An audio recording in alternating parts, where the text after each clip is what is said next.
প্রথম আলোর মূল পত্রিকার প্রধান শিরোনাম, জুলাই হত্যাকাণ্ড, আওয়ামী লীগের পতনের আগে করা ৩৫ মামলা সাজানো। প্রতিবেদনটিতে বলা হয়, ৬২ জন নিহতের ঘটনায় করা ৩৫টি মামলায় খুনি শনাক্ত করতে না পেরে চূড়ান্ত প্রতিবেদন দেওয়া হয়েছে। আর আপিল বিভাগের অবসরপ্রাপ্ত বিচারপতি আব্দুল মতিনের উদ্ধৃতি দিয়ে বলা হয়েছে, মানুষ তো খুন হয়েছে, কারা খুনের সঙ্গে জড়িত সেটি শনাক্ত করা জরুরি। এই কাজের দায়িত্ব পুলিশের।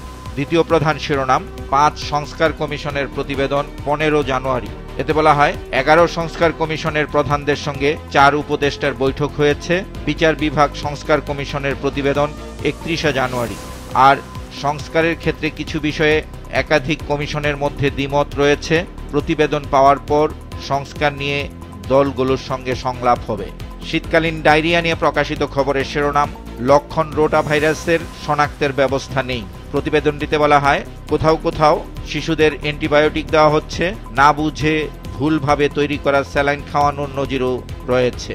প্রধান উপদেষ্টার সঙ্গে ব্রিটিশ এমপি রূপা হকের সাক্ষাৎ নিয়ে প্রকাশিত খবরের শিরোনাম, রূপা হককে প্রধান উপদেষ্টা, চলতি বছরের ডিসেম্বর অথবা ২০২৬ সালের মাঝামাঝি নির্বাচন। শেষ পৃষ্ঠায় প্রকাশিত আরেকটি গুরুত্বপূর্ণ খবরের শিরোনাম, প্রাথমিক ও মাধ্যমিকের পাঠ্য বই, নতুন বইয়ে জুলাই গণ অভ্যুত্থান। সমকালের প্রধান শিরোনাম, পাঠ্য বইয়ে বড় পরিবর্তন, শিক্ষার্থীর হাতে বদলে যাওয়া বই। বিশেষ এই প্রতিবেদনটিতে বলা হয়, পাঠ্য বইয়ে প্রথিতযশা লেখকদের গদ্যপদ্য বাদ পড়েছে, যুক্ত হয়েছে অন্যদের, জীবনী গুরুত্ব পেয়েছে জাতীয় ৪ নেতার।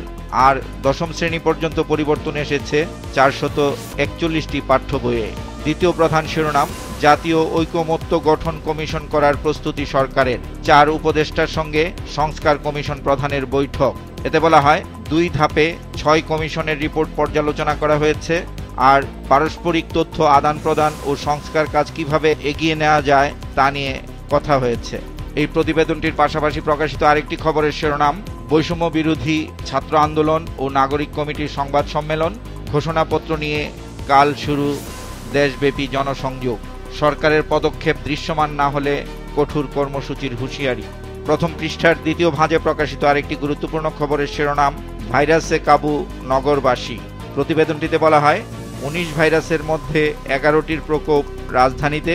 পুরনো ভাইরাসগুলো কয়েক বছর পরপর ফিরে আসে। ডায়রিয়ায় গত ১ বছরে ২ শতাধিক মানুষের মৃত্যু হয়েছে। আর করোনার মতোই ভয়াবহ হতে পারে নতুন ভাইরাসটি। যুগান্তরের প্রধান শিরোনাম, ব্যাংক ও নন ব্যাংক খাত, সরকারের ঋণ গ্রহণে বড় বিশৃঙ্খলা। গত জুলাই নভেম্বরে সরকারের ঋণ গ্রহণের চিত্র। প্রতিবেদনটিতে বলা হয়, রাজস্ব আদায় কমায় ঋণের চাহিদা বেশি।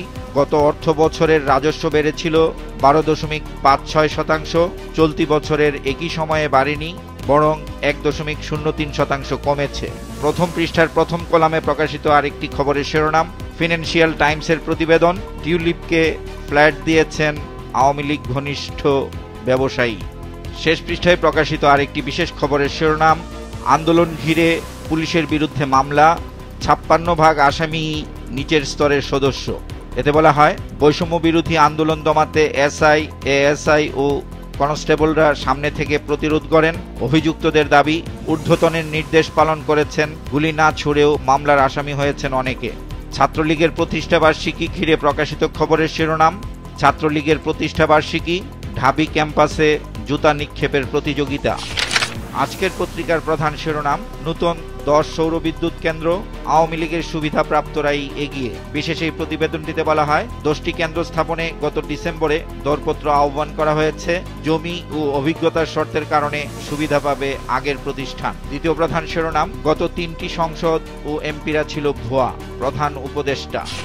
দেশ রূপান্তরের প্রধান শিরোনাম, আদালত ঢেকে যায় নথিতে, মামলা জট। এতে বলা হয়, বিচারাধীন ৪৪ লাখ মামলার ৩৮ লাখ অধস্তন আদালতে।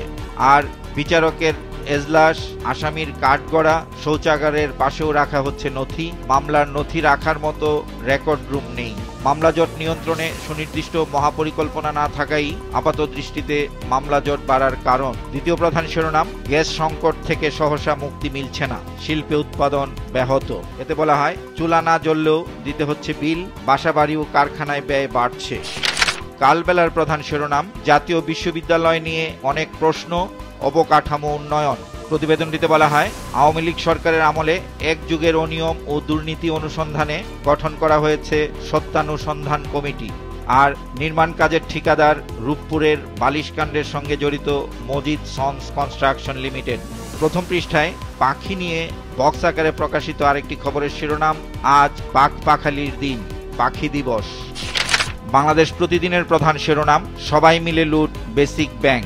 পাচারের টাকা ফেরত নিয়ে প্রকাশিত আরেকটি বিশেষ সংবাদের শিরোনাম, অগ্রগতি কম, ঢাক ঢোল বেশি।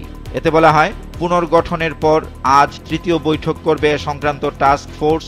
আর বিশেষজ্ঞের বরাত দিয়ে জানানো হয়, পাচারের অর্থ ফেরত আনা খুবই জটিল ও লম্বা প্রক্রিয়া।